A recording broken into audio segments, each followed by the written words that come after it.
Assalamualaikum warahmatullahi wabarakatuh. Oke, selamat sore kawan-kawan semua. Bagaimana kabarnya? Mudah-mudahan sehat dan selalu ya. Oke kawan-kawan, perkenalkan nama saya Maulana Siregar, kelas B1 Micro Teaching. Oke, gak harus lama-lama untuk perkenalkan, kan semua udah kenal dengan saya ya kan. Oke, di sini saya akan coba menjelaskan bagaimana sih keterampilan mengadakan variasi dalam micro teaching itu ya kan. Nah, di sini saya akan coba menjelaskan secara singkat keterampilan mengadakan variasi itu seperti apa. Oke kawan-kawan, kita langsung aja ke pembelajaran pada sore ini, hari ini. Oke kawan-kawan. Keterampilan mengadakan variasi ini adalah keterampilan di mana proses pengubahan gaya mengajar guru yang bersifat personal, penggunaan media dan bahan-bahan instruksional secara pola-pola interaksi guru dengan siswa dalam pembelajaran.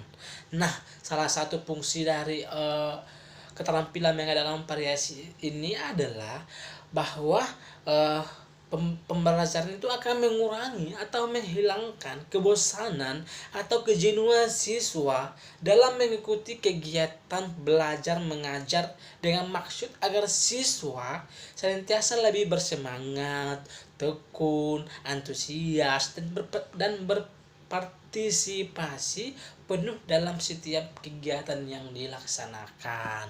Nah, mungkin itu aja ya definisi dari variasi mengajar itu, definisi dari keterampilan mengadakan variasi. Nah, sekarang kita langsung aja ke jenis-jenis dan bagaimana contohnya. Oke. Nah, jenis-jenis keterampilan mengadakan variasi ini ada beberapa jenis. Ya, menurut buku yang saya baca ada 3 jenis. Yang pertama variasi gaya belajar guru. Terus yang kedua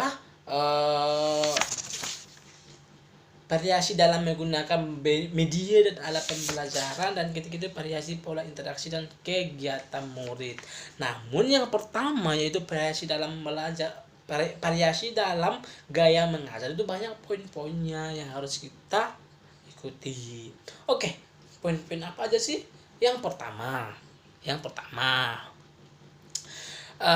penggunaan variasi suara. Jadi kita seorang guru kalau kita mau mengajar, kita harus mempunyai intonasi suara yang bagus. Jadi kalau kita ngajar jangan tinggi terus suaranya. Bisa stroke kalau tinggi aja terus suara kita. Tapi jangan rendah juga, rendah gitu.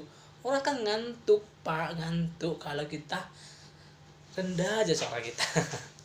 Jadi bagaimana sih intonasi yang bagus itu? Jadi kalau intonasi yang bagus itu yaitu dengan kalau memang perlu dikeraskan materi itu ya keraskan. Kalau memang perlu dilembutkan ya dilembutkan. Gitu maksudnya dalam intonasi pembelajaran. Contoh, saya kasih contoh. Misalkan ini saya seorang guru. Jadi saya mau menerangkan laporan keuangan.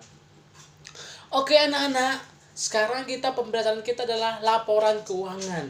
Nah, Bapak menjelaskan bahwa laporan keuangan itu ada 3. Yang pertama, yaitu laporan keuangan, laporan perubahan modal. Yang kedua, laporan laba rugi, dan ketiga laporan neraca. Nah, laporan ketiga inilah salah satu laporan yang umum digunakan oleh perusahaan. Oke, mengerti anak-anak? Oke. Dengan kata-kata yang singkat saya sampaikan tadi, dapat kita lihat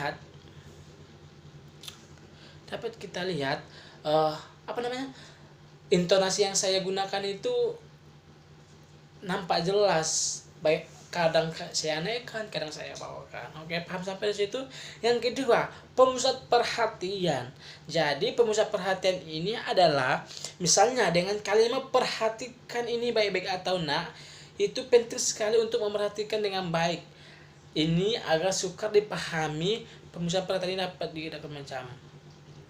Jadi dalam memerhatikan, apabila kita mau menjelaskan sesuatu yang penting atau menurut kita itu penting, tapi anak-anak kita kurang memerhatikan, kita bisa gunakan kata-kata tersebut. Contoh, baik anak-anak, tolong perhatikan yang Bapak jelaskan ini ya, karena ini nggak bisa kita jelaskan dua kali dan ini sangat penting untuk kalian. Nah, dengan kata-kata tersebut yang baru saya sebutkan, itu akan memutuskan perhatian mereka ke kita. Oke, sampai situ paham? Oke. Terus yang ketiga adalah gerak dan mimik. Jadi kita harus seorang guru harus mimik kita harus ekspresi wajah kita harus memang sesuai dengan kita bilang. Terus kita nggak boleh diam aja.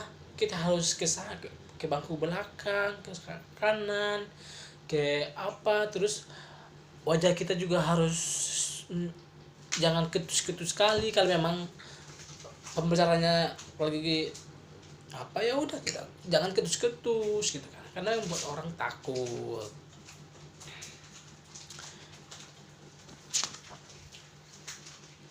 Oke, kita masuk ke jenis keterampilan yang kedua, yaitu variasi dalam menggunakan media dan alat pembelajaran. Jadi kalau bisa kalau kita mau menjelaskan sesuatu itu, kita harus punya media dan pelajarannya. Kita harus punya alat untuk membuktikan apa yang kita bilang tersebut. Oke, mungkin kalau ini agak susah kita contohkan ya. Contoh aja ya, kalau contohnya aja, kalau kita mau belajar contoh, kalau kita contoh ini di mata pelajaran sejarah, dibilang mata pelajaran sejarah. Jadi kalau kita mau menceritakan sejarah dari uang misalkan, kita memang harus mempraktikkan uangnya gitu kan. Contoh, anak-anak coba tengok gambar yang ada di sini. Ini pahlawan siapa namanya?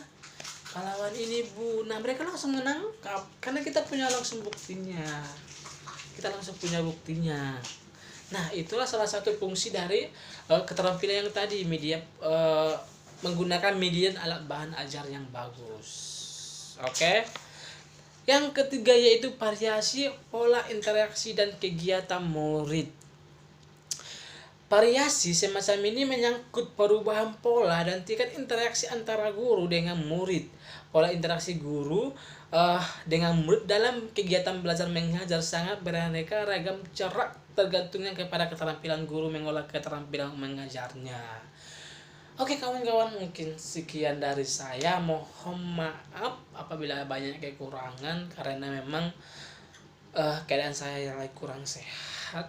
Mudah-mudahan kawan-kawan sekalian juga mudah-mudahan kawan-kawan sekalian keadaan sehat semua, dan semoga kita berdoa semua, semoga musibah yang kita alami sekarang ini cepat untuk berlalu, karena saya udah rindu sama kalian. Oke kawan-kawan, sampai jumpa untuk di kelas nanti ya. Oke, bye bye. Assalamualaikum warahmatullahi wabarakatuh.